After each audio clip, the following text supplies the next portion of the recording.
Takut kok sama bendera, kocak.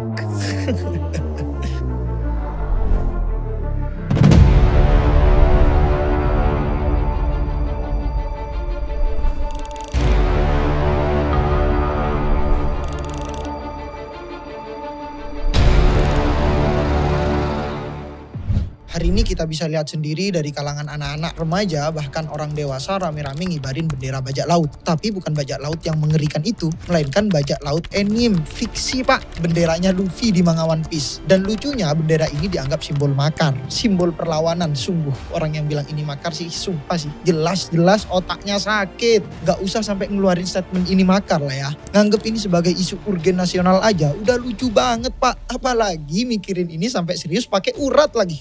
Sakit, bener-bener sakit. Oke.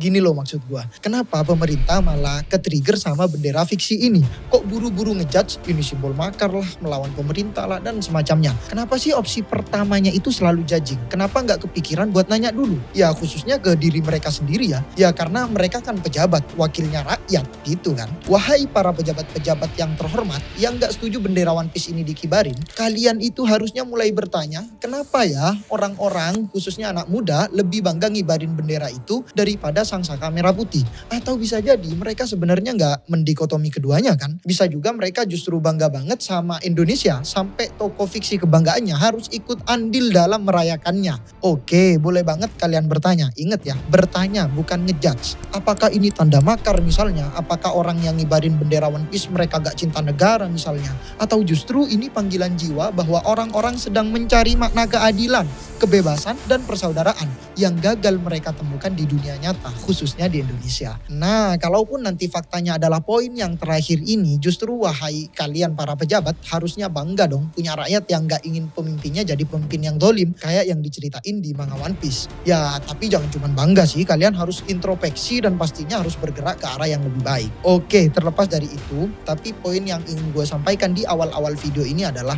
please kalian, wahai orang yang punya otoritas kebijakan, harusnya cara berpikir kalian bukan dimulai dari ngejudge, dan ngejudge terus. Mulailah dengan pertanyaan, bukan pernyataan. Karena kalau orang-orang elit nasional kayak kalian, cara berpikirnya selalu terburu-buru, gerasak-gerusuk, yang ada mah jauh dari kata menghukumi, melainkan menghakimi. Dan yang tampak ke masyarakat bukan nilai filosofis, melainkan ya kayak orang yang punya penyakit psikis. By the way, ngomong-ngomong soal nilai filosofis, sebagaimana yang gue janjiin di IG, yang follow akun Kulani Si Otak pasti tahulah soal ini. Nah, gue tertarik banget buat menggali beberapa nilai filosofis yang gue temukan dari manga One Piece. Tentu dalam bingkai disiplin ilmu yang gue kuasai ya, fikih dan usul fikih. Loh, apa hubungannya One Piece sama nilai-nilai agama? Lah, justru disitulah titik uniknya. Begini Pak, sebenarnya ini berangkat dari cerita gue yang memang sejak zaman PS1 sih. Gue udah kenal sama anime atau manga One Piece itu. Oke, long story short, ketika gue udah mulai nyantri dan mendalami ilmu fikih usul fikih, tepatnya di Mahat Ali, entah kenapa ketika nonton anime One Piece atau ketika baca komik manganya, konsep-konsep agama yang sedang gue pelajari itu mulai berseliweran di otak gue gitu. Mau itu kaidah-kaidah fikih, usul fikih, dalil-dalil Al-Quran, hadis, atau makalah ulama pokoknya. Keluar semua yang relate-relate pastinya. Karena memang perlu diakui sih bahwa sebagian arc One Piece itu memang relatable sama pengetahuan agama. Bahkan kehidupan nyata sekurang-kurangnya buat gue pribadi ya sampai saat ini gitu. Tentu ini pasti cocokologi. Iya memang. Tapi karena kebetulan gue adalah santri yang selalu diajari bahwa al-hikmatu dollatul mu'mini ainama wajadha akhodaha. Hikmah itu bagaikan barang hilang dari seorang mukmin, di mana dan kapanpun ia ditemukan maka ambillah. Begitu kan. Terus prinsip keduanya misalnya khudma sofa da'ma kadar, ambillah yang bersih dan buanglah yang keruh. Tentu berangkat dari prinsip-prinsip semacam ini, gue terinspirasi buat menyeduh nilai-nilai filosofis dari manga One Piece yang sebagian besar arc-nya adalah agamis, anjas. Oke, yang pertama, ini nilai yang paling tampak ya sekurang-kurangnya buat gue pribadi, yaitu nilai al-hurriyah asy-syakhsiyah, kebebasan sejati. Monkey D. Luffy cuma punya satu mimpi, jadi raja bajak laut. Ya, sesimpel itu. Tapi kalau lu perhatiin, dia nggak pernah definisiin itu sebagai penguasa yang punya wilayah atau harta dan semacamnya. Buat Luffy, Raja Bajak Laut itu adalah orang yang paling bebas di lautan. Apakah kalian ingat waktu dia ada di Lockdown? Udah siap dieksekusi, langit gelap, petir menyambar sana sini, tapi apa yang Luffy lakukan?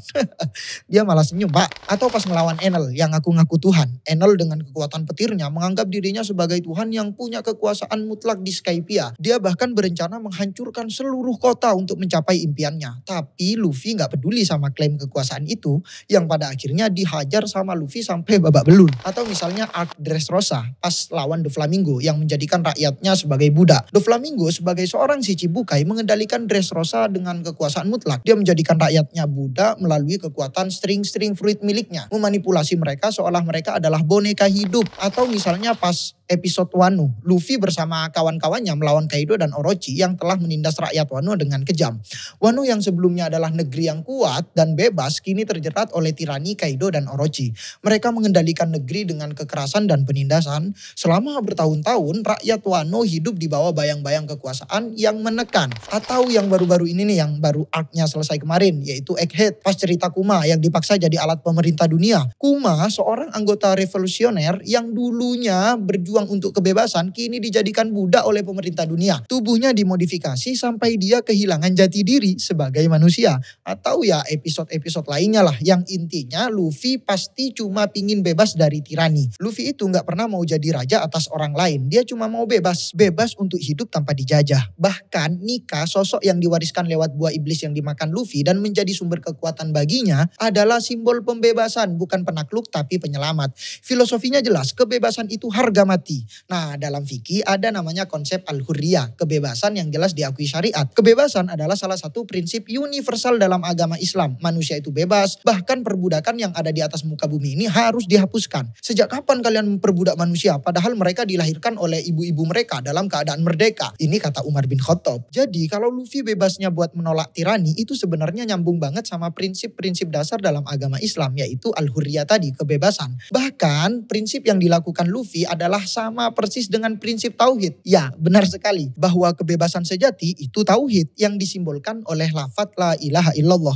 Karena ketika orang mengucapkan lafaz tahlil yang punya arti tidak ada Tuhan selain Allah, berarti dia hanya tunduk pada Allah bukan pada makhluk. Tauhid membebaskan kita dari penyembahan terhadap uang, penguasa, hawa nafsu dan lain-lain. Maka Luffy secara tidak sadar sedang mencontohkan makna tauhid secara sosial, yaitu tidak ada ketundukan pada apapun kecuali hanya pada kebenaran. Kalau dalam bahasa kita ya Tuhan. Selanjutnya nilai yang kedua, al-adalah, keadilan. Tentu nilai ini sangat berhubungan dengan nilai kebebasan tadi. Di dunia One Piece penuh tirani. Tirani itu Tenryubito, pemerintah dunia, Celestial Dragon, atau penguasa-penguasa bengis, Raka, dan Rakus. Mereka semua adalah orang-orang yang mengendalikan keadilan, memonopoli keadilan untuk dirinya atau hanya untuk kelompoknya sendiri. Di Sabodi kita bisa lihat Tenryubito memperlakukan rakyat seperti sampah. Salah satu yang paling jelas adalah ketika Tenryubito menembak seorang pria yang hanya karena mencoba mendekati mereka. Bahkan mereka tidak segan-segan untuk memperbudak siapa saja yang mereka anggap rendah, termasuk manusia. Ya pada akhirnya Luffy memukul salah satu muka dari Tenryubito tersebut. Dia membuktikan bahwa Luffy tidak akan pernah membiarkan ada orang yang merasa berkuasa atas keadilan orang lain. Atau di Alabasta, Crocodile, seorang Shichibukai berusaha menguasai negara tersebut dengan cara yang sangat licik. Dia menyebarkan kerusuhan di seluruh negeri dengan tujuan mengambil alih tahta dan menggulingkan raja. Crocodile tidak hanya menindas rakyat dengan kekuasaan dan kekerasan, tapi juga merusak negara dari dalam. Rakyat Alabasta hidup dalam ketakutan dan ketidakpastian, dibodohi oleh Crocodile dan dimanipulasi oleh mereka melalui penyebaran fitnah dan konflik. Luffy dan kru datang untuk mengungkap kebenaran dan menghadapi Crocodile yang akhirnya berhasil mereka kalahkan. Jadi di dunia One Piece semua arc punya tiran, punya kekuasaan, punya jaringan, punya media, bahkan hukum. Tapi yang dipilih Luffy tetap jalan melawan. Dia bukan bugot, dia bukan pemberontak, dia bukan khawarij. Tapi dia gak bisa diam saat ada rakyat ditindas, anak kecil dijadikan budak, atau keluarga dipisah karena kerakusan kekuasaan. Oh iya, ada lagi arc Enies Lobby. Ini momen yang bikin semua fans One Piece merinding sih. Yaitu ketika pemerintah dunia mau eksekusi Nico Robin, salah satu nakama baru Luffy yang dianggap mengancam pemerintahan dunia. Karena dia adalah saksi hidup dari sejarah yang mereka coba sembunyikan. Luffy dan kru topi jerami gak mikir dua kali untuk melawan seluruh sistem yang ingin menghapuskan keberadaan Robin. Mereka tidak hanya melawan angkatan laut atau pemerintahan dunia, tapi melawan kezoliman dan penindasan yang menindas salah satu nakama mereka. Di momen itu Luffy teriak ke Sogeking, bakar benderanya. Itu sebagai simbol tantangan kepada kekuasaan yang zolim. Ketika itu bendera pemerintahan dunia yang selama ini melambangkan ketidakadilan dibakar, dan ini menjadi simbol nyata perlawanan terhadap tirani. Dan yang kedua, Robin nangis sambil teriak. aku ingin hidup. Buat pertama kalinya dia bilang begitu, dia pengen punya masa depan, pengen punya keadilan bareng orang-orang yang dia percayai. Robin bukan hanya berjuang untuk hidup, tapi juga untuk memperjuangkan haknya dalam sejarah yang telah dirampas darinya. Dan ketika gue lihat arc ini ya, jelas banget langsung inget sama kisah Nabi Musa melawan Fir'aun.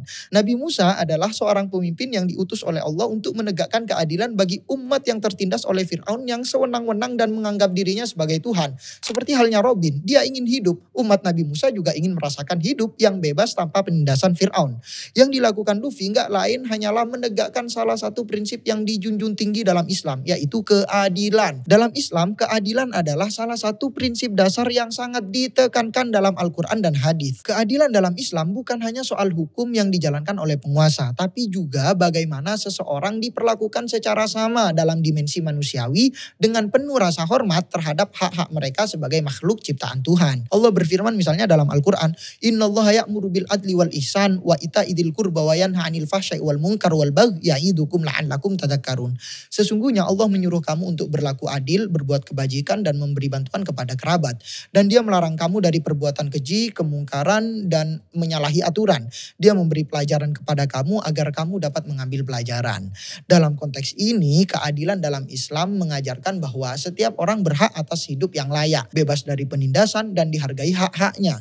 Ketika Robin berteriak, aku ingin hidup, itu artinya ada permintaan untuk mendapatkan hak dasar sebagai seorang manusia. Sebuah perjuangan untuk keadilan yang sejati. Luffy dengan kata-katanya yang tegas dan tindakannya yang berani menegakkan prinsip ini bahwa keadilan adalah hak bagi setiap orang dan harus diperjuangkan. Tidak ada ruang untuk tirani atau penindasan, sama seperti apa yang ditentang oleh Nabi Musa terhadap Fir'aun. Luffy membuktikan bahwa dia bukan hanya pemimpin bajak laut, tapi juga seorang yang memperjuangkan nilai-nilai keadilan yang sejajar dengan ajaran Islam. Dan yang dilakukan Luffy itu ya amar ma'ruf nahi mungkar kalau bahasa fikihnya. Loh, kepada pemerintah kita harus amar ma'ruf nahi mungkar juga? Iyalah, tentunya iya. Ini sah-sah saja karena dalam fikih kita mengenal konsep bahwa tidak ada kepatuhan dalam maksiat, tidak ada kepatuhan dalam kezaliman, tidak ada kepatuhan dalam ketidakadilan dan semacamnya.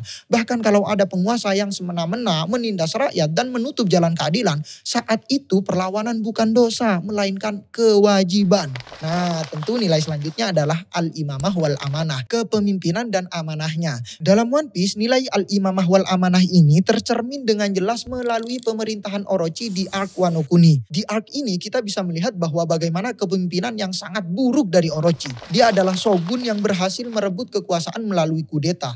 Orochi tidak hanya menindas rakyat, tetapi juga melanggar amanah yang seharusnya dia jaga, yang harusnya Wano Kuni tidak berafiliasi dengan world government, pemerintahan dunia alias menjadi negara mandiri, tapi nyatanya Orochi sebagai shogun Wano secara diam-diam melakukan kerjasama dengan pihak luar seperti CP0, agen intelijen milik pemerintahan dunia. Government membeli pasokan senjata dan amunisi untuk pasukan angkatan lautnya dengan imbalan Orochi dan bajak laut Kaido mendapatkan kapal perang dan seorang ilmuwan yang terkenal di seluruh penjuru dunia yang bernama Vegapunk. Tidak hanya kemunafikan ini yang dilakukan oleh Orochi, ada lagi yaitu dengan bantuan Kaido dia hanya memikirkan kekuasaan pribadinya, bukan kesejahteraan rakyat yang menjadi tanggung jawabnya. Wano Kuni adalah negara yang dulunya kaya dengan sumber daya alam, tetapi setelah Orochi berkuasa semuanya berubah. Sebagian besar sumber daya difokuskan untuk produksi senjata demi mendukung ambisi Kaido dan mempertahankan kekuasaan Orochi. Hasilnya rakyatnya menderita kelaparan, kemiskinan dan kerusakan lingkungan di seluruh negara. Hanya mereka yang tinggal di ibu kota bunga, tempat tinggal para elit yang hidup sejahtera. Ini adalah contoh nyata dari kepemimpinan yang bobrok yang tidak amanah sama sekali. Orochi mengabaikan tanggung jawabnya sebagai pemimpin negara untuk memastikan kesejahteraan rakyatnya. Sebagai pemimpin, dia berkhianat pada rakyatnya dan lebih mengutamakan kekuasaan serta kolusi dengan pihak luar untuk mengamankan posisinya. Dan yang paling plot twist menurut gue di arc ini adalah ketika Luffy ditanya oleh Kaido tentang seperti apa dunia yang ingin diciptakan Luffy setelah memenangkan fight dengan Orochi dan Kaido. Luffy dengan tegas menjawab, dunia di mana teman-temanku bisa makan sampai kenyang. Yang kedua, ketika Luffy berjanji pada Tama, anak perempuan yang terdolimi oleh sistem kepemerintahan Orochi yang korup, yang bobrok, Luffy bilang ke dia, akan kupastikan saat aku meninggalkan negeri ini, negara ini akan menjadi tempat di mana kau bisa makan sampai kenyang setiap hari. Wah, Pak. Ketika gue mendengar sabdanya Luffy di 2 scan ini, gue langsung inget sama ayat keempat dari surah Al-Quraisy, alladzi at'amahum min ju'i wa amanahum min khauf. Allah Subhanahu wa taala menjelaskan bahwa dirinya layak disembah dan ditaati sebagai Tuhan karena dirinya yang memberi makan dan rasa aman pada manusia. Anjir lah. Gue melihat ini sebagai ak yang islami banget. Karena Luffy berjuang untuk memastikan keadilan ekonomi bagi rakyat yang tertindas. Luffy tidak hanya berjuang untuk dirinya atau untuk kemenangan, tetapi juga untuk memastikan bahwa rakyat Wano bisa hidup dengan layak. Makanan yang cukup, kehidupan yang aman dan sejahtera. Kayak Tuhan anjir.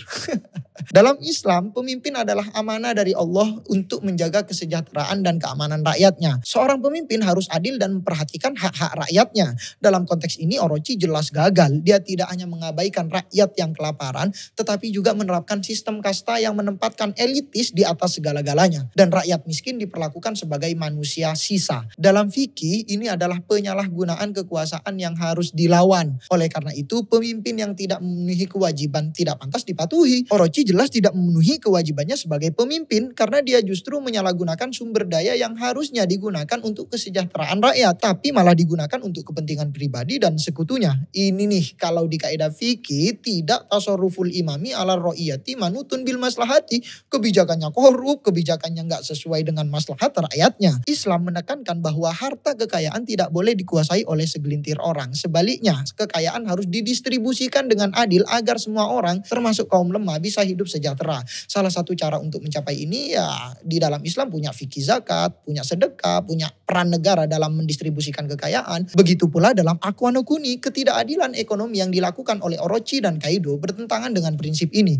Selain kewajiban ekonomi, negara juga wajib menjamin keamanan rakyatnya. Dalam Islam, keamanan adalah tanggung jawab pemimpin yang diamanahkan untuk menjaga rakyatnya agar tidak merasa terancam, baik dari ancaman eksternal maupun internal. Lah, di Aku no Kuni kan Orochi mengisolasi negara dan menggunakan Kaido untuk melindungi Wano. Bukankah itu cara untuk mengamankan rakyatnya? Iya Pak, itu memang cara yang mengamankan, tapi bukan cara yang adil. Keamanan yang dicapai melalui penindasan bukanlah keamanan yang sebenarnya. Karena dia datang dengan harga kekerasan dan penindasan. Dan di dalam fikih, keamanan sejati tidak hanya melibatkan militer, tetapi juga keamanan sosial dan politik yang memberikan hak-hak dasar kepada setiap warga negara tanpa terkecuali. Oke, next. Nilai selanjutnya adalah nilai kesetiaan dan ukhuwah ya. Di dunia One Piece, nakama itu lebih dari sekedar teman. Dari Zoro, Sanji, Nami, Usopp, Brook, dan lain-lain. Mereka itu bukan sekedar kru, mereka itu keluarga. Bahkan ketika ada insiden Usopp pergi atau keluar dari nakama, Luffy tetap nunggu dia untuk pulang. Luffy tidak pernah menganggap Usopp sebagai musuh, bahkan meski dia terluka karena perbedaan. Sebagai kapten, Luffy memilih untuk menunggu nakamanya. Karena dalam dunia Luffy, nakama itu tak tergantikan. Atau contoh yang kedua, ketika Sanji mukul Luffy, meski Luffy terjatuh dan terluka parah, Luffy tetap bilang, aku gak akan makan kecuali dari tanganmu. Ini bukan sekedar tentang kesetiaan, tapi tentang persaudaraan yang tak bisa dipatahkan apapun yang terjadi. Tapi bukan hanya soal kesetiaan, di balik itu harus ada pengorbanan yang luar biasa. Misalnya kayak Zoro yang rela menerima semua luka yang ditujukan untuk Luffy yang dipindah oleh Kuma. Zoro berdiri tegak meski hampir mati sambil berkata, aku akan melindungi kaptenku dengan seluruh yang aku miliki. Dia mengorbankan dirinya untuk memastikan Luffy tetap hidup dan bisa melanjutkan perjalanannya. Itu bukan hanya tentang setia, tapi tentang rela mengorbankan segalanya demi orang yang dia anggap keluarga. Atau misalnya arc yang paling memorable di kalangan pecinta One Piece nih adalah episode time skip ya, dimana kita diperlihatkan momen 3D 2 years yang menunjukkan kesetiaan dan ukhuwah yang luar biasa antara Luffy dan nakama-nakamanya. Luffy meninggalkan pesan 3D 2 years yang artinya dia akan kembali setelah 2 tahun bukan 3 hari. Di momen ini kita bisa melihat bagaimana setiap anggota kru topi jerami berlatih dengan keras untuk memperkuat diri mereka masing-masing agar siap kembali dalam pertempuran dan tentunya untuk kembali bersama lagi. Momen ini ngajarin kita salah satu konsep fikih al-wala, yakni loyalitas, atau bahasa lengkapnya al-wala wal baro, artinya berpihak kepada kebenaran dan memutuskan diri dari segala kebatilan. Ukhuwah mereka bukan karena uang, bukan karena sama-sama kuat, tapi karena saling percaya, bahkan mau mati demi kebenaran. Ini kan sama aja kalau di Islam itu sama kayak yang disampaikan oleh Rasulullah ya. Bahkan ukhuwah itu memang dijaga sampai urusan nyawa. Rasulullah bilang begini, al-muslimu akhul muslim, la yadhlimuhu wa la yakhdhuluhu wa la yakdzibuhu wa la yahkiruhu ila akhirih. Nah, seorang muslim adalah saudara bagi muslim lainnya. Ia tidak boleh saling mendolimi, tidak boleh saling berbuat buruk, apalagi sampai menyerahkan kepada musuhnya. Kalau di dunia nyata kita punya loyalitas kayak Luffy ke krunya atau krunya ke Luffy dan dasarnya pakai syariat juga, itu bukan cuma keren Pak, itu mulia Pak. Dan inilah yang disebut dengan ukhuwah fisabilillah, persaudaraan bukan karena darah tapi karena tujuan. Dan Islam sangat menekankan ini, satu tubuh, satu umat, satu nafas. Fikih jihad misalnya sebagai produk yang jelas-jelas buat menggambarkan pengorbanan dalam menegakkan keadilan, bukan kekerasan. Apalagi jihadun nafsi, perjuangan melawan egoisme, melawan hawa nafsu diri sendiri. Wah, ini mah disebut sebagai jihad yang paling gede Pak oleh Nabi. Terus nilai selanjutnya adalah mimpi dan tujuan hidup. One Piece penuh dengan karakter yang hidup buat mimpinya. Luffy mau kebebasan dan menjadi raja bajak laut tentunya, menjelajahi dunia dan menemukan One Piece. Zoro mau jadi pendekar pedang yang terkuat di dunia dan mengalahkan semua pendekar terkuat untuk mencapai tujuannya. Atau Sanji misalnya, dia ingin menemukan All Blue, tempat yang menggabungkan semua laut di dunia agar bisa menemukan berbagai bahan makanan terbaik. Nami mau membuat peta seluruh dunia yang menggambarkan semua lengkap dengan tempat yang ada di dunia ini. Usopp mau jadi pejuang yang paling berani dan membuktikan bahwa dia bisa jadi prajurit yang tangguh, hero yang tangguh seperti ayahnya Yasop. Selanjutnya Robin yang mau mengungkap sejarah yang sudah hilang, mencari Poneglyph untuk mengetahui rahasia sejarah besar yang disembunyikan pemerintah dunia. Kemudian Chopper mau jadi dokter terbaik di dunia agar dia bisa menyembuhkan penyakit apapun dan membantu orang-orang di seluruh dunia. Frankie mau membangun kapal impian, yakni kapal yang bisa berlayar ke ujung dunia, yang akhirnya menjadi Tausan Sania. Brook mau menemukan Labun, teman pausnya yang dia tinggalkan bertahun-tahun lalu, dan menepati janji untuk kembali kepadanya. Yang terakhir Jinbei mau melanjutkan visi harmoni antara ras manusia dan manusia ikan, dan menjaga kedamaian dunia dengan memperjuangkan persatuan antara ras manusia dan manusia ikan. Tapi semua mimpi ini bukan cuma soal gua pingin ini. Di One Piece itu nggak gitu, mimpi selalu dibayar mahal. Ada luka, ada kehilangan, bahkan nyawa. Ini nih kalau di dalam kaidah fikih ada yang disebut dengan al-khuraju bid-doman, al-gurmu bil-gunmi, an-nikmatu biqadrin nikmati, wan nikmatu biqadrin ni'mati, fa inna ma'al usri yusra, inna ma'al usri yusra. Setiap keuntungan pasti ada hal yang harus dibayar. Setiap ada kesusahan pasti akan ada buah manis yang menggantikannya. Anjas. Di arc Marineford misalnya ya, Ace kakaknya Luffy mengorbankan nyawanya demi Luffy. Ace memilih untuk berdiri untuk Luffy meskipun dia tahu itu akan berakhir dengan kematiannya. Dia rela mati hanya untuk memastikan Luffy terhindar dari pukulan magma Akainu yang jelas mematikan. Bahkan sebelum meninggal, Ace sempat mengucapkan terima kasih. Ini bukan hanya soal persaudaraan atau kesetiaan, tapi tentang puncak rasa syukur bahwa dia mati demi melindungi orang yang dia anggap keluarga. Ace tahu harga dari pengorbanan itu sangat mahal dan dia menerima kematiannya dengan lapang dada. Dari sini Luffy merasa shock dan tak bisa bergerak karena dia harus merelakan kakaknya yang dia cintai pergi. Namun inilah konsep niat dan pengorbanan dalam hidup. Ketika kita punya niat yang mulia, kadang pengorbanan besar itu harus dilakukan bahkan jika itu berarti kehilangan. Seperti yang gue bilang tadi, segala amal yang kita lakukan meskipun dimulai dengan niat yang tulus seringkali bahkan harus dan pasti sesuai dengan harga yang kita bayar. Dan inilah yang akhirnya membentuk karakter yang kuat. Luffy yang melihat kakaknya mengorbankan nyawanya demi dia. Luffy berlatih keras, berlatih untuk menjadi lebih kuat karena dia memahami bahwa rasa sakit yang ia rasakan harus dibayar tuntas. Bukan dengan balas dendam, ya sekurang-kurangnya sampai detik ini ya. Melainkan dengan pengorbanan sejati lewat kerja kerasnya. Dalam fikih kita tahu ada kaidah namanya innamal a'malu binniat. Segala perbuatan bergantung pada niatnya. Bahkan kata Nabi, kalau niatnya kita karena Allah dan Rasulnya, maka yang didapatkan pasti Allah dan Rasulnya. Dan kalau niatnya dunia yang ingin kita raih atau karena wanita yang ingin dinikahinya, maka yang didapatkan sesuai dengan apa yang ia niatkan. Ini artinya apa Pak? Ini artinya apapun yang kita lakukan tidak hanya dilihat dari tindakannya, tapi juga dari niat yang mendasarinya. Kalau nggak ada, ya mimpi kita cuman jadi obsesi kosong atau apa yang kita lakukan mah nggak ada nikmat faedahnya ya. Kemudian nilai selanjutnya selanjutnya yaitu kebenaran versus rekayasa sejarah. Ini sih yang menjadi core ya di dalam dunia One Piece. Ya, bagaimana pemerintah dunia selama berabad-abad telah berusaha memalsukan sejarah, buat-buat sejarah baru, menyembunyikan kebenaran tentang Void Century. Sebuah periode sejarah yang sengaja dihapus dari catatan dunia karena terlalu berbahaya bagi kekuasaan mereka. Poneglyph menjadi satu-satunya jejak kebenaran, batu yang mengandung fakta sejarah. Siapapun yang mengetahui sedikit saja tentang sejarah ini atau mampu membaca Poneglyph meskipun belum membaca semuanya akan jadi buronan utama pemerintahan dunia.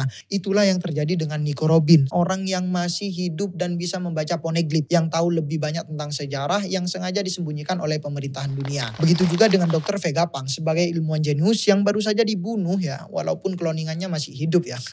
Vegapunk adalah orang yang mengetahui banyak hal tentang teknologi dan sejarah yang disembunyikan. Pengetahuannya tentang teknologi serupa dengan Poneglyph yang bisa mengguncangkan pemerintah dunia jika sampai terbongkar. Vegapunk sama seperti Robin menjadi ancaman besar bagi pemerintahan dunia karena terlalu banyak tahu tentang sejarah dan kekuatan pemerintahan dunia yang selama ini disembunyikan. Makanya pemerintahan dunia rela mengorbankan banyak orang dan melakukan kejahatan besar untuk menjaga agar sejarah sejati tetap terkubur. Mereka memburu Robin selama bertahun-tahun, mengincar Vegapunk di akhir-akhir ini, menjadikannya target hidup atau mati hanya karena pengetahuan yang dia miliki tentang sejarah yang sebenarnya. Ketika gue lihat tingkah laku pemerintahan dunia di One Piece ini ya, gue langsung ingat sama konsep sanad dalam Islam. Islam itu sangat ketat dalam menjaga kebenaran informasi sampai-sampai harus ada yang namanya sanad. Apalagi kalau dalam soal kebenaran sejarah. Belum lagi ada dalil-dalil soal larangan menyembunyikan pengetahuan yang sebenarnya. Wala talbisul haqqo bil batili wa taktumul haqqo wa antum ta'lamun. Janganlah kalian mencampur adukan kebenaran dengan kebatilan. Dan janganlah kalian sembunyikan kebenaran padahal kalian mengetahuinya. Innal ladina yaktumuna ma anzalna minal bayyinati wal huda min ba'di ma bayyanahu linnasi fil kitabi ulaika yal'anuhumullahu wa yal'anuhumul la'inun. Sesungguhnya orang-orang yang telah menyembunyikan apa-apa yang telah kami turunkan kepada manusia berupa keterangan-keterangan, petunjuk-petunjuk yang ada dalam Al-Quran, mereka itulah yang dilaknat oleh Allah dan dilaknat pula oleh orang-orang yang melaknat. Disinilah pentingnya peran ulama, yaitu sebagai penjaga ilmu sebagaimana Robin dan Vegapunk atau lainnya ya, sebagai penjaga sejarah. Ulama dulu rela jalan ribuan kilometer demi satu hadis karena mereka tahu betapa pentingnya sebuah informasi. Menyebarkannya dihitung jihad dan menyembunyikannya apalagi merekayasa ulang adalah dosa besar. Di dunia nyata khususnya di Indonesia kita juga hidup dalam tumpukan sejarah yang dipelintir. Banyak yang gak tahu siapa pejuang yang sebenarnya, siapa yang pengkhianat dan siapa yang penjilat. Misalnya sejarah PKI yang selalu diulang-ulang padahal itu keliru besar. Atau Tan Malaka atau tokoh-tokoh besar Indonesia lainnya. Atau cerita-cerita ulama terdahulu yang dibunuh karena pengetahuan. Ini misalnya seperti Imam Abu Hanifah. Beliau dipenjarakan dan akhirnya meninggal dalam penyiksaan oleh pemerintahan Abbasiyah karena beliau menentang rekayasa hukum yang dibuat oleh penguasa di zaman itu. Yang kedua Imam Ahmad bin Hambal misalnya. Beliau dikenal karena perjuangannya melawan paham Mu'tazilah yang dipaksakan oleh penguasa. Beliau disiksa dan dipenjara karena menegakkan kebenaran dalam teologi dan hadis. Yang ketiga Al-Imam Asy-Syafi'i. Beliau juga pernah terpaksa berpindah-pindah tempat karena penentangannya terhadap pemerintah yang otoriter yang tidak suka dengan interpretasi hukumnya yang independen. Yang selanjutnya Imam Malik bin Anas. Di awal karirnya beliau sering menghadapi ancaman dari penguasa-penguasa karena pemahaman dan pendapat ilmiahnya yang berani berbeda dari kebijakan resmi. Dan poin yang paling akhir dari video ini adalah Maqasidul One Piece. Mengajarkan keutuhan dunia bukan menguasai dunia. One Piece bukan tentang kekuasaan, bukan tentang jago-jagoan, bukan tentang menang-menangan, tapi tentang makna perdamaian dunia. Joy Boy, Nika, dan Klan D semua bukan penakluk tapi pembebas. Pembebas yang berjuang untuk membebaskan umat manusia dari penindasan dan ketidakadilan. Mereka ingin mewujudkan dunia yang lebih baik, penuh dengan kebebasan, keadilan, dan persaudaraan yang sejalan dengan nilai-nilai luhur yang dipegang dalam syariat Islam. Nilai-nilai tersebut ada 5 bahkan 6 ya, yang selanjutnya kita sebut dengan ad-daruriyatul khamsah al-kulliyah. Nilai-nilai universal yang wajib diperhatikan. Hifduddin, menjaga agama. Hifdun nafsi, menjaga jiwa. Hifdul akli, memelihara akal. Hifdun nasli, memelihara keturunan. Dan hifdul mali, memelihara harta. Dan ada juga yang menambah hifdul irdi, menjaga kehormatan. Semua aspek ini jika dijaga dengan baik, maka pasti bisa menciptakan kehidupan yang damai, adil, dan sejahtera sejahtera. Sama seperti pembebasan yang diperjuangkan dalam One Piece. Luffy menegakkan prinsip-prinsip yang memelihara kesejahteraan dan kedamaian bagi umat manusia, memastikan hidup dan mewujudkan dunia yang adil, yang jauh dari penindasan. Jadi, baik dalam One Piece maupun dalam syariat Islam, perjuangan sejati adalah memperjuangkan kebebasan dan keadilan, di mana hak setiap individu dijaga dan dunia menjadi tempat tinggal yang penuh damai dan sejahtera. Alhasil, kalau hari ini ada anak muda ngibarin bendera Luffy, itu bukan berarti makar, Pak. Mereka tetap cinta Indonesia. Kita ini tetap cinta Indonesia, walaupun kita juga tetap bangga dengan bendera One Piece. Bukan kita nggak menghargai jasa perjuangan seluruh pahlawan Indonesia. Ini logika sakit, Pak. Sungguh logika sakit. Justru kita sangat berterima kasih dan nggak akan pernah, bahkan nggak kepikiran buat menodai kesucian simbol negara kita sendiri. Dan malah naikin bendera One Piece ini juga simbol pahlawan kok, Pak. Lebih tepatnya butuh pahlawan untuk melawan. Wahai para pejabat, harusnya kalian mikir bahwa ini bukan bentuk makar. Itu yang pertama. Yang kedua, ini bukan sekedar fanatisme anime. Ini bukan hanya soal nilai seni, woi. Ini adalah bentuk frustasi kolektif. Karena banyak yang tumbuh besar dalam sistem yang gak adil. Di mana yang jujur disingkirkan, yang vokal dibungkam, yang taat malah disakiti. Karena akhir-akhir ini kita gak ngelihat siapapun orang yang punya power otoritas yang lantang dan berani melawan kezaliman. Kecuali ya bajak laut fiksi. Kok ada orang yang kayak gitu? Jadi pejabat di negara yang katanya mau demokrasi. Tapi citranya mau dikenal baik terus. Nggak mau dikritik lagi. Maunya dibilang soleh sampai yaumil kiamah. Sekali dijulitin, ketriggernya ternyata hanya sama bendera fiksi. Kocak.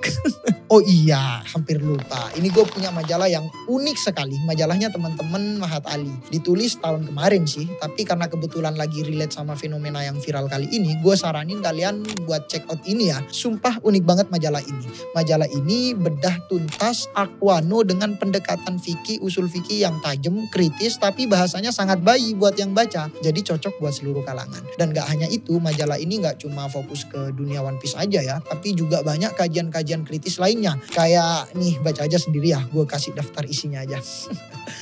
Silakan kalau bisa tertarik bisa DM gue di IG atau langsung ke IG-nya Mahat Ali atau ke IG-nya Tanwirul Afkar, sama-sama boleh. Oh iya, jangan lupa tambahin lagi ya nilai filosofis lainnya di bawah. Ini masih terlalu sedikit buat dunia One Piece yang sangat kompleks banget. Gua tunggu kalian di kolom komentar nakama. Arigato.